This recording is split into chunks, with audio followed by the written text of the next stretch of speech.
For nearly 30 years, the case of JonBenét Ramsey has lived in that uncomfortable space between mystery and obsession. Every theory, every rumor, every so-called breakthrough has only added to the noise. But now, something feels different. A fresh wave of claims, louder, more viral, and more unsettling than usual, has forced the Ramsey family to respond in a way they rarely do. And this time, what they're addressing might just touch on what people have suspected all along. The night everything went wrong. It begins like something out of a thriller. A cryptic ransom note, a prominent family, and a child discovered dead in her own home. But this story isn't fiction. It's the haunting reality of one of America's most enduring cold cases, a case that decades later still circles back to the same chilling question: who killed JonBenét Ramsey? On Christmas night in 1996, everything seemed ordinary. JonBenét Ramsey had spent the evening with her family, her parents, John and Patsy, and her brother Burke, visiting friends in Boulder, Colorado. They returned home to a quiet, snow-covered neighborhood. Patsy tucked her daughter into bed, unaware it would be the last time. The following morning shattered that calm.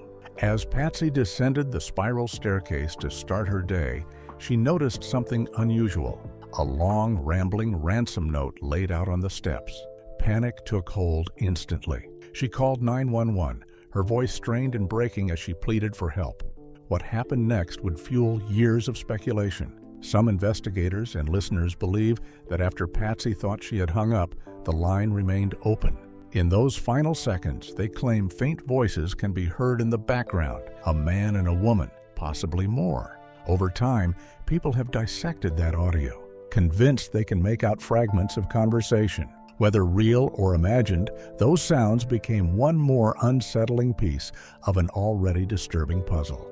When police arrived, the scene raised more questions than answers. Fresh snow covered the ground outside, yet there were no footprints suggesting forced entry. Inside, Officer Linda Arndt conducted an initial search of the house, but JonBenét was nowhere to be found. As the hours passed, the home became increasingly chaotic. Friends and family moved in and out, offering support, but also unknowingly contaminating what should have been a tightly controlled crime scene. Later, many would point to this as a critical misstep in the investigation. Eventually, Arndt asked John Ramsey and a family friend, Fleet White, to take another look through the house for anything unusual. John moved quickly, heading straight to the basement.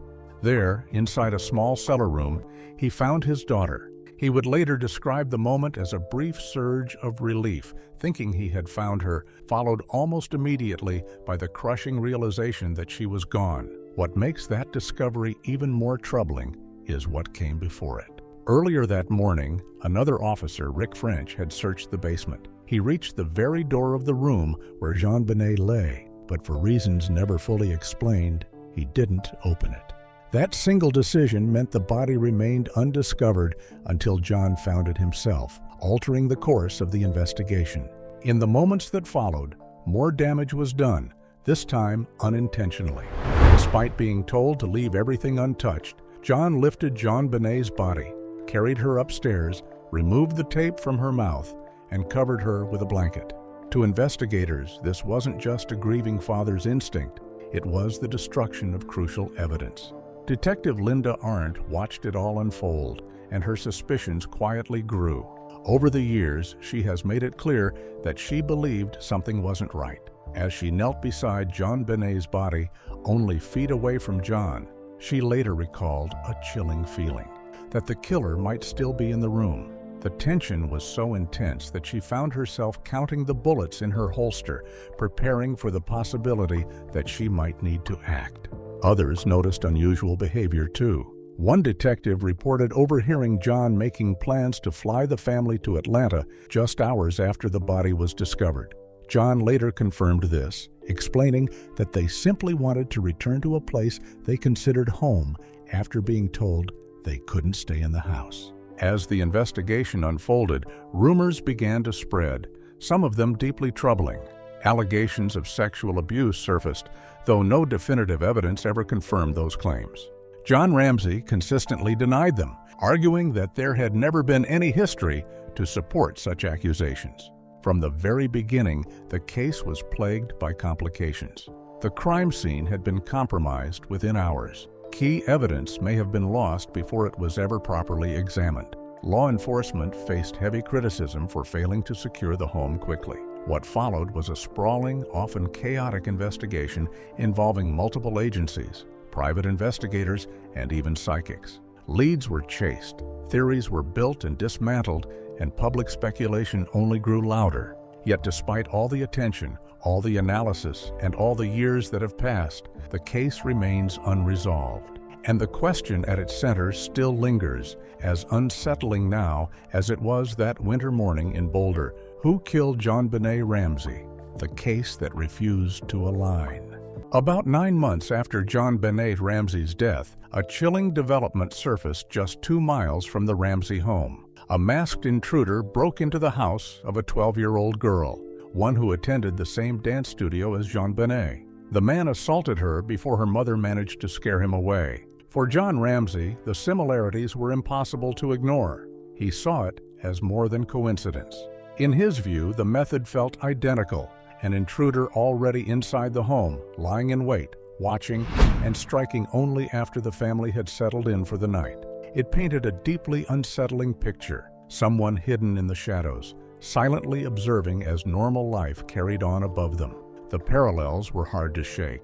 In both cases, there was no clear sign of forced entry during the family's absence. Instead, it suggested something far more disturbing, the possibility that the intruder had been inside all along. In the second incident, the family had even armed their burglar alarm before going to bed, unaware that the threat was already within their walls. Still, investigators refused to formally connect the two crimes. That decision frustrated not only John Ramsey, but also the father of the second victim, who openly criticized the handling of the case. To them, it felt like a critical lead had been dismissed too quickly, another missed opportunity in a case already full of uncertainty.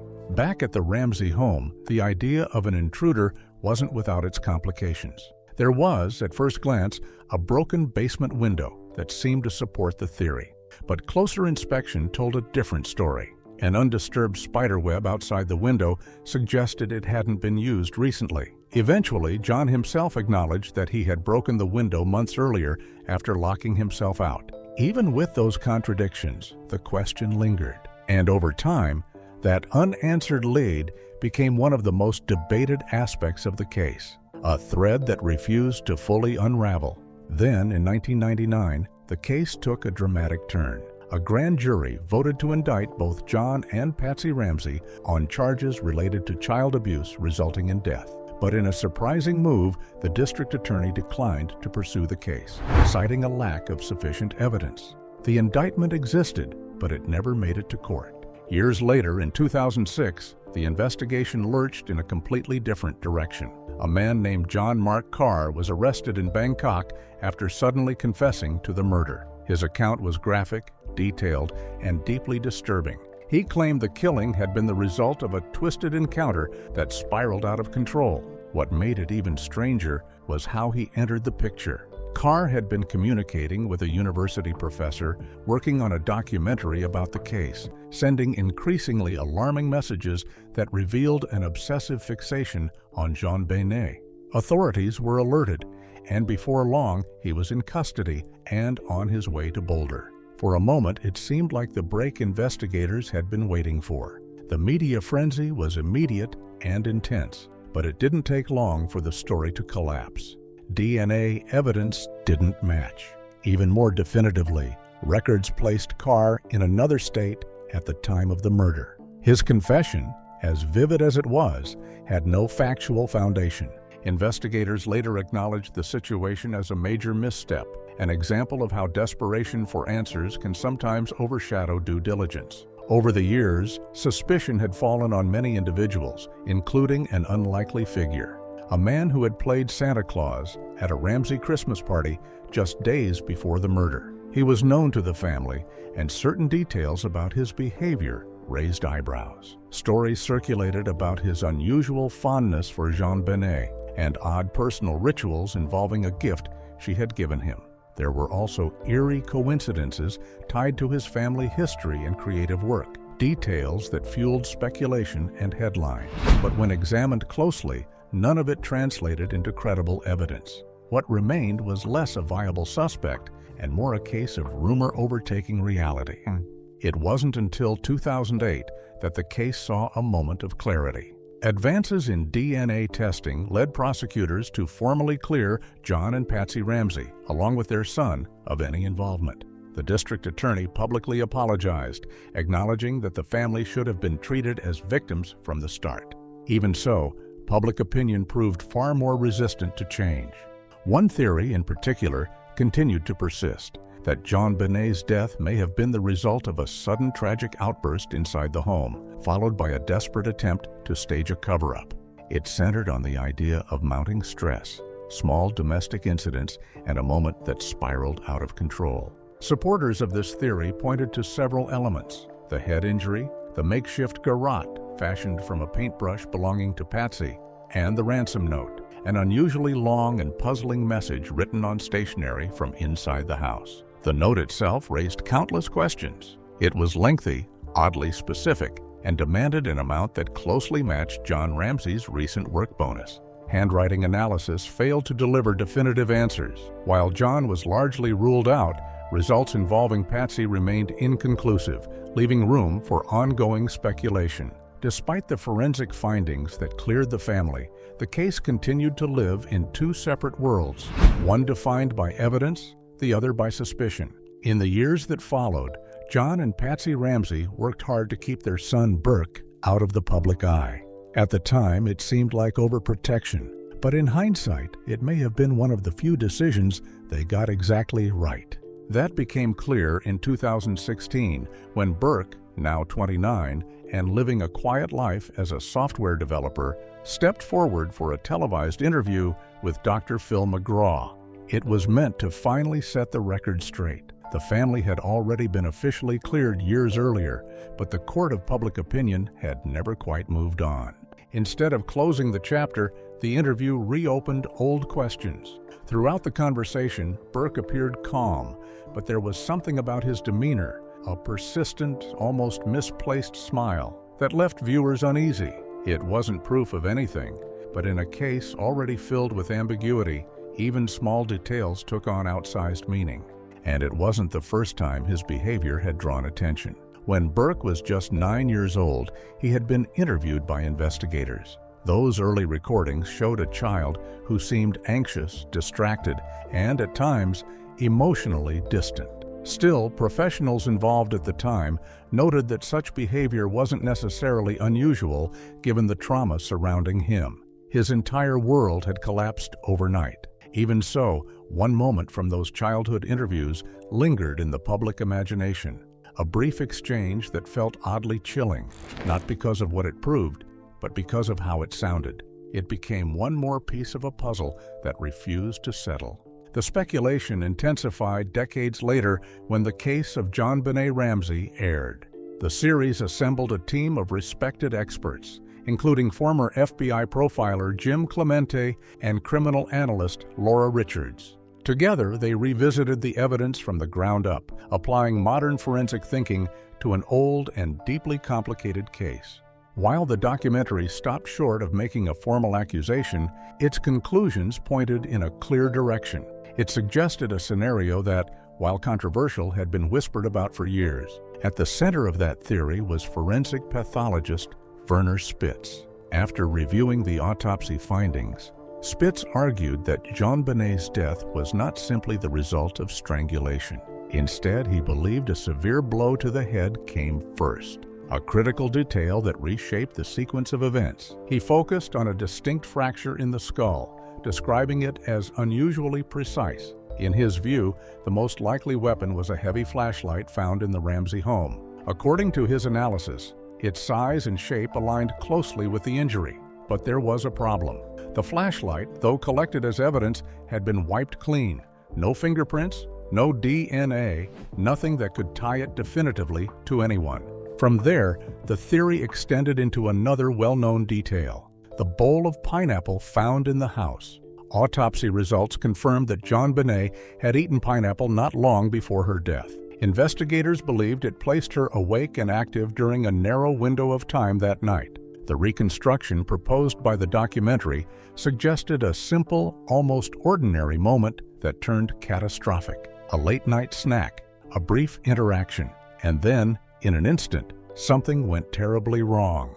Another piece of the puzzle involved the marks found on JonBenét's body. For years, some believed they were caused by a stun gun, but Spitz offered a different explanation. He suggested the injuries were more consistent with the edges of a toy train track, an object that happened to belong to Burke. In this version of events, the marks could have been made in an attempt to rouse her after she had already been injured. It was a theory built on fragments, each detail plausible on its own, but still far from conclusive when taken together. Burke Ramsey did not remain silent in the face of these claims. In fact, the response was immediate and forceful. Through his attorney, L. Lynn Wood, he pushed back against the documentary and its contributors, arguing that the narrative presented to viewers crossed a line. Legal actions soon followed, targeting statements that directly accused him of involvement in his sister's death, the disturbing trail beyond the family. Now, while a lot of attention has always circled back to the Ramsey family, there's another layer to this case that feels just as unsettling. The outsiders whose names keep resurfacing with disturbing connections. One of the most talked about is Gary Oliva. Not long after JonBenét's murder, Oliva allegedly made a chilling statement, saying he had hurt a little girl. That alone is enough to raise eyebrows, but it gets worse. In a separate incident, he reportedly tried to strangle his own mother in a way that closely mirrors how JonBenét was killed.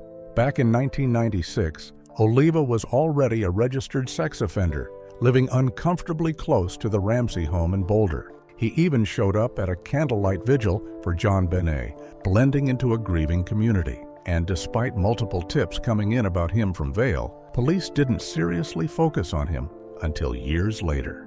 By 2000, everything shifted. Oliva was arrested on unrelated charges, and what investigators found painted a deeply disturbing picture. There was a photo of JonBenét, a poem he had written titled Ode to JonBenét, and then something that caught real attention, a stun gun. That detail hit hard because veteran investigator Lou Smith had long believed a stun gun might have been used to subdue JonBenét during the attack. Still, momentum around Oliva didn't last. DNA testing at the time didn't link him to the crime scene, and investigators gradually backed off. But even that comes with a major caveat. The Boulder police later admitted the crime scene had been mishandled early on, which leaves a cloud of doubt hanging over any conclusions drawn from the evidence. Smith himself never let go of the theory. Before his passing, he maintained that Oliva remained a prime suspect, and he wasn't alone. Michael Vail, a former friend of Oliva's, strongly believed investigators leaned too heavily on DNA while overlooking the bigger picture. Vail's suspicions weren't just based on theory, they were personal. On the night of December 26, 1996, he received a call that would stick with him for decades. Oliva, emotional and shaken, reportedly told him he had hurt a little girl. When Vail tried to press for details, Oliva only mentioned that he was in the Boulder area. The next day, the headlines told the rest of the story. Vail didn't stay quiet. He reached out to the Boulder Police Department immediately, then followed up again months later. Both times, he says, he was met with silence. That silence would haunt him, especially after learning more about the crime itself, like the intricate knots used in the garrote, which he believed resembled knots Oliva had used before in a violent incident involving his own mother. For years, that one phone call stayed with him. It turned into a long personal mission to get answers. Even after Oliva was behind bars, Vail kept communication open, waiting for something, anything to confirm what he feared. Eventually, according to Vail, that confirmation came in the form of letters. He claims Oliva finally admitted to killing JonBenét, not out of remorse, but out of fear. Fear of what might come after death if he stayed silent. Those letters have since been handed over to authorities, with hopes they might push the case forward or reveal if anyone else was involved. Oliva has been serving time in Colorado since 2016 on child pornography charges, but the contents of those letters suggest something far darker. In one, he describes JonBenét's death as an accident, claiming he cared deeply for her but still caused her fatal injuries. He even suggests she changed him, making him realize the wrong in harming other children, yet admits responsibility for her death in the same breath. There's another layer of confusion here. Oliva reportedly claimed he had already pleaded guilty to the murder, along with other crimes against children. But officially, no such plea exists. No charges for JonBenét's murder have ever been filed against him. Even so, investigators uncovered deeply troubling material in his possession.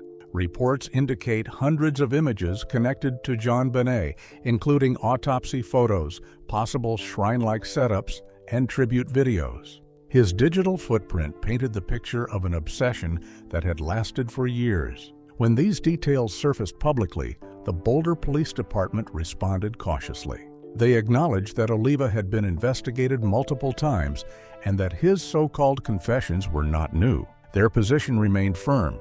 Tips like these are reviewed, but nothing so far has changed the status of the case. And Oliva isn't the only outsider whose name has come up. For a time, suspicion also fell on Michael Helgoth, a man who worked at a nearby salvage yard. Investigators were drawn to a mysterious boot print found at the Ramsey home, and Helgoth's name quickly entered the conversation. There were even whispers of a possible dispute between him and the Ramseys, fueling theories about revenge.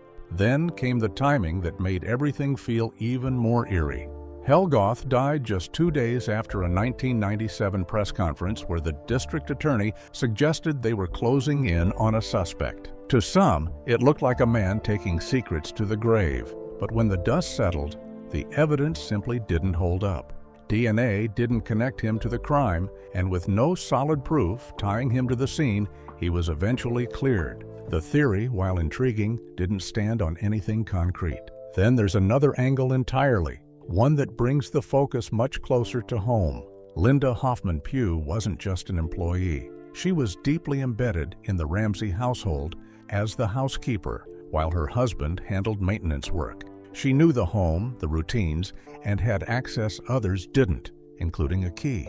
From the start, she didn't fit the profile investigators were focused on, but that didn't keep her out of the conversation. Tension built quickly, especially as she openly suggested that Patsy Ramsey may have accidentally killed JonBenét. At the same time, Patsy offered her own perspective, claiming Hoffman Pugh had been under financial strain and had recently asked for a large loan, one that was denied. Police took a closer look. They had her write out the exact ransom amount from the note, collected her fingerprints, and took hair samples. Later, she spent hours testifying before a grand jury, where she described what she saw as unpredictable behavior from Patsy, including sudden mood swings and heated arguments with JonBenét. From that, a theory began to form. Some speculated that Hoffman Pugh may have orchestrated a kidnapping plot, possibly intending to demand ransom using knowledge of John Ramsey's bonus. The idea suggests things spiraled out of control, leading to tragedy. On paper, it almost fits. She had access, knowledge, and a possible motive, but when everything is stripped down, it remains just that, a theory. There's no direct evidence tying her to the crime, and she has never been formally charged. The DNA breakthrough that changes everything. For the first time in nearly 3 decades, John Ramsey is beginning to sound something close to hopeful. Back in 1996, his 6-year-old daughter, JonBenét Ramsey, was found murdered inside their home in Boulder, Colorado, a case that would go on to become one of the most haunting unsolved mysteries in modern history. Now, fast forward to 2025, and John is once again sitting across from investigators, pushing for something he believes could finally break the case open.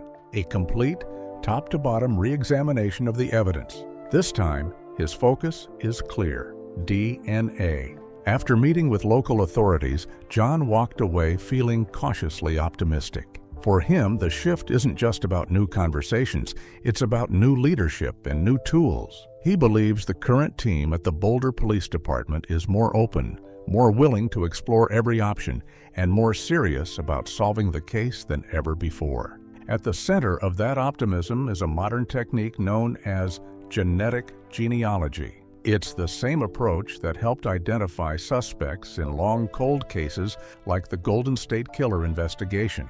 By combining DNA evidence with family tree databases, investigators can trace biological connections in ways that simply weren't possible back in the late 90s. To John, this isn't just another tool, it's the tool. He sees it as the most realistic path to finally identifying the person responsible. And while he acknowledges that police are listening, there's still an underlying tension. He's not entirely convinced they're fully committed to taking that step.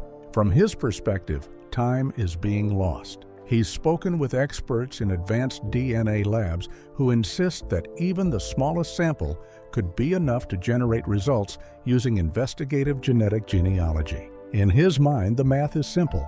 If the technology is there, then not using it feels like a missed opportunity. At the same time, investigators remain careful with what they reveal. The Boulder police have confirmed recent meetings with the Ramsey family, but they've made it clear that details will stay behind closed doors. After all, this is still an active homicide investigation. John's push for answers is nothing new. For years, he's described his efforts as relentless, a steady, determined pursuit of the truth. And when he looks back at the early days of the case, there's still a sense of frustration. He has often pointed out that, in the beginning, the spotlight was firmly on the family itself. In his view, investigators locked in on that theory too quickly, potentially costing valuable time. Meanwhile, the case itself has always been filled with endless leads. Veteran detective Lou Smith once compiled a list of hundreds of potential suspects, chasing down every possible angle. But to John, that kind of manual approach can only go so far. DNA, he believes, is the only way to cut through decades of noise and speculation. And that's really the heart of it. When JonBenét was killed in December 1996, the kind of technology available today simply didn't exist. Now, with genetic genealogy reshaping cold case investigations around the world, there's a sense that time may have finally caught up with the mystery. Still, there are lingering questions, especially about the evidence itself. John has said that he hasn't personally seen many of the key items collected from the crime scene, and he continues to question whether everything that could be tested actually has been. One piece stands out in particular: the garrote used in the killing. It featured a complex knot, the kind that suggests a certain level of skill. There's a belief that whoever tied it may not have been wearing gloves, which raises a critical possibility that it could still carry usable DNA. If that's true, it could be one of the most important pieces of evidence in the entire case. For years, concerns about preserving what little DNA remained may have slowed progress. Investigators were cautious, worried that further testing could damage or destroy the samples entirely. But with advancements in technology, that hesitation may no longer carry the same weight. Leading the department now is Stephen Red Fearn, and his presence marks a noticeable shift. John has openly expressed confidence in him, describing the new leadership as a turning point after decades of frustration with what he saw as inexperience and resistance to outside help. Under Red Fearn, the department says it is actively working the case alongside major partners, including federal and state agencies, as well as independent forensic labs. According to officials, every viable lead is being pursued, and any suggestion that evidence is being ignored is simply not accurate. Still, John's perspective is shaped by time, almost 30 years of waiting, questioning, and pushing for answers. He often reflects on the original FBI profile, which suggested the killer was likely a man in his 20s or 30s at the time. By now, that person would likely be in their 60s. And in John's view, this wasn't just a one-time act. He believes there's a real possibility that whoever killed his daughter may have harmed others before or after that night, which only adds urgency to finding the truth. But beyond the investigation, there's something more personal driving him forward. He talks about his family, his children, his grandchildren, and the weight this case has placed on all of them. Solving it now wouldn't undo the past, but it could finally lift the cloud that's been hanging over their lives for decades. So he keeps speaking out, he keeps pushing, and more than anything, he keeps asking. Not for revenge, but for answers. He continues to urge anyone who might know something, no matter how small, no matter how long they've held on to it, to come forward. Because after all this time, what matters most isn't blame or anger. It's the truth. 30 years later, JonBenét's family confirms what we all suspected.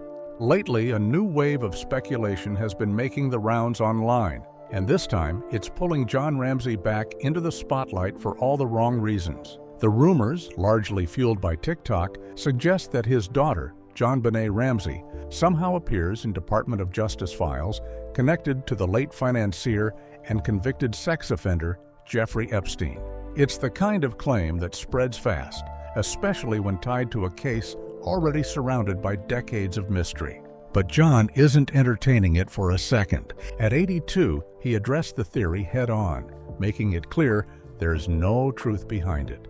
Even without diving into the specific posts, he pointed to a bigger issue: the way misinformation can take on a life of its own in the age of artificial intelligence, where images and narratives can be twisted or entirely fabricated. There's also a level of exhaustion in his response. After years of living under public scrutiny, he seems to recognize a pattern: how easily the internet can cross lines, turning speculation into something far more damaging. The entire theory appears to stem from a single photograph that surfaced through Department of Justice records. The image, reportedly taken from Epstein's home, shows him with a young girl sitting on his shoulders. Her face is redacted, and that missing detail has opened the door for online speculation, with some users claiming the child could be JonBenét. From there, the story only grows. Another claim suggests that Ghislaine Maxwell, Epstein's longtime associate, was somehow present at JonBenét's 6th birthday party. Jon has firmly shut that down as well.